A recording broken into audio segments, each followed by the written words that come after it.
Hey everyone, and welcome to this explainer. I am so incredibly excited to be your guide today as we unpack, well, a massive historical mystery. We're going to explore exactly how theologians throughout history have understood the actual mechanics of Christ's saving work. It's this fascinating journey through centuries of deep theological thought, and honestly, by the end of this, you're going to have a profoundly richer understanding of one of the most foundational concepts in human history. Let's get right into it. Okay, let's dive into the central question. How exactly does the cross work? For centuries, Christians have universally agreed on the importance of the cross, right? That it's absolutely the epicenter of the faith. But when it comes to the actual, precise mechanics of how it works, well, theologians have violently debated that for centuries. Seriously, if you were to ask, what exactly did the cross do, the answer you'd get depends entirely on what century you were standing in. To make sense of all this, we aren't just going to look at some dry list of dates. Think of this timeline as an introduction to our cast of characters. We're going to use three distinct eras of thought as our lenses today. We've got the early church, the medieval period, and the Reformation. Each of these eras approached the problem from a totally different angle, basically trying to solve a different aspect of the human condition. So here are the four specific theological stops on our journey today. First up, the ransom to Satan theory. Then we'll explore the Eastern view.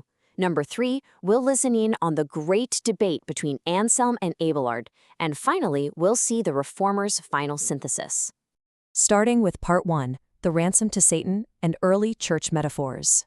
So, the early Western tradition focused really heavily on a Satanward direction. Basically, humanity was held in literal bondage after the fall. Because we were deceived and enslaved by evil, early thinkers believed God had to direct the cross at the devil to secure our release. Gregory of Nyssa captured this in a striking, super vivid metaphor. He pictured the incarnation as a cosmic fishing trip. Literally. Christ's humanity was the bait, and his divine nature was the hook.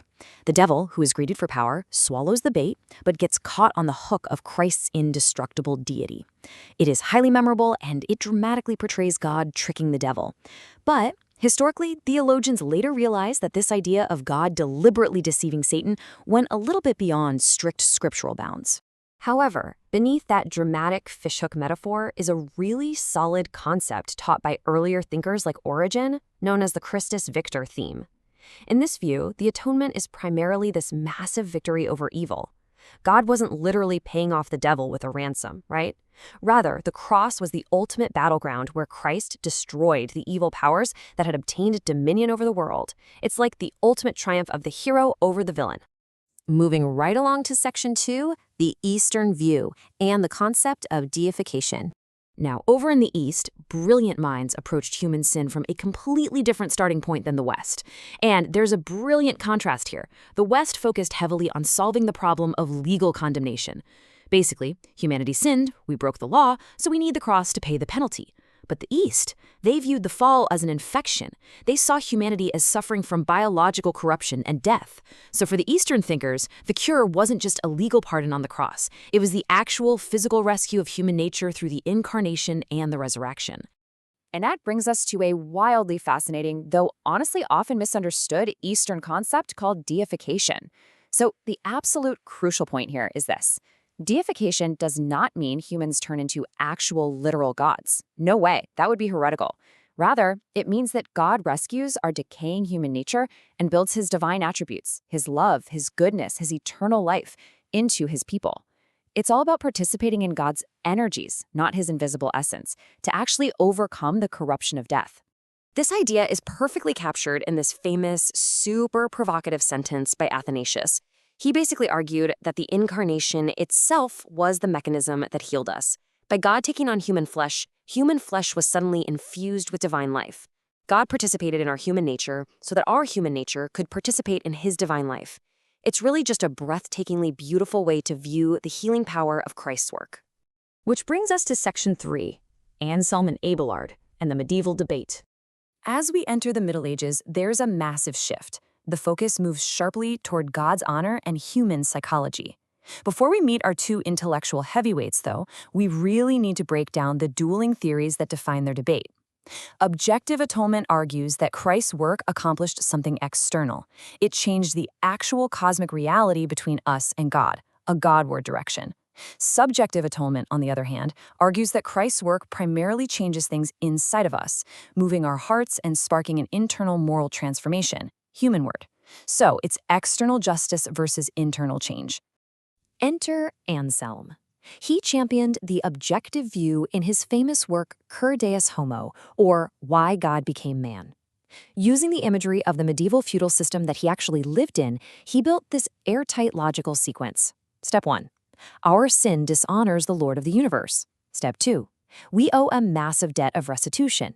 Step 3. Humanity ought to pay it, but only God has the infinite power to actually pay it. Step 4. Therefore, a God-man is absolutely required to satisfy this cosmic debt. It's an entirely Godward direction. God's honor is satisfied. Yes, but here comes another brilliant thinker named Peter Abelard.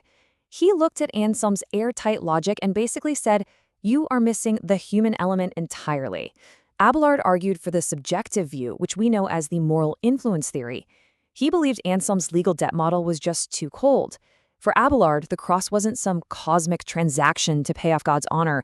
It was this overwhelming, spectacular demonstration of God's love, specifically designed to shatter our human fear, melt our distrust, and subjectively rekindle our hearts toward Him. All right, let's head into our final stop, Section 4, the Reformers' Final Synthesis, featuring Luther and Calvin. Let's see how all of this builds. For centuries, theologians had been looking at the cross through single lenses, right? It was a victory over Satan, or a cure for corruption, or a payment of honor, or a display of love. Well, the Reformers stepped onto the stage and attempted to synthesize all these complex models into one cohesive framework. Martin Luther didn't just pick one theory. He loudly preached the early church's Christus Victor theme, that Christ defeated Satan, but he paired it perfectly with the medieval idea of penal substitution, that Christ paid a penalty to God. John Calvin did the exact same thing, harmonizing Christ's role as a mediator who rescues us with the absolute requirement of satisfying divine justice. And here is the absolutely crucial nuance where the Reformers vastly improved upon Anselm's medieval work. Remember, Anselm said Christ died to satisfy God's offended honor, which, let's be honest, sounded a little too much like a medieval lord whose pride was hurt. The Reformers corrected this. They said God isn't some petty lord demanding an apology. Rather, Christ died to satisfy God's inherent justice. God is the perfectly just judge of the universe, and a just judge literally cannot simply sweep crimes under the rug. Justice itself had to be satisfied. John Calvin brought this all together into a beautifully organized legal framework. Christ perfectly obeyed where we failed. His divine and human natures coupled to completely overcome death. Our guilt was literally transferred to the Son on the cross. But why does this matter to you and me? What's the so what here? Well, because when you understand that the penalty is fully paid and justice is completely satisfied, it removes all your anxiety. It provides you with a profound, unshakable assurance of peace with God. So what does this all mean? We've covered an incredible amount of ground today, from literal fishhooks and cosmic battles to Eastern deification to medieval honor and finally to Reformation justice. I want to leave you with this final, provocative thought. If it took history's greatest scholars thousands of years, building dozens of different theological lenses just to scratch the surface of explaining the cross, what does that reveal about the sheer, unfathomable magnitude of what actually happened there? Thank you so much for joining me on this explainer. Keep asking questions, keep exploring, and I'll see you next time.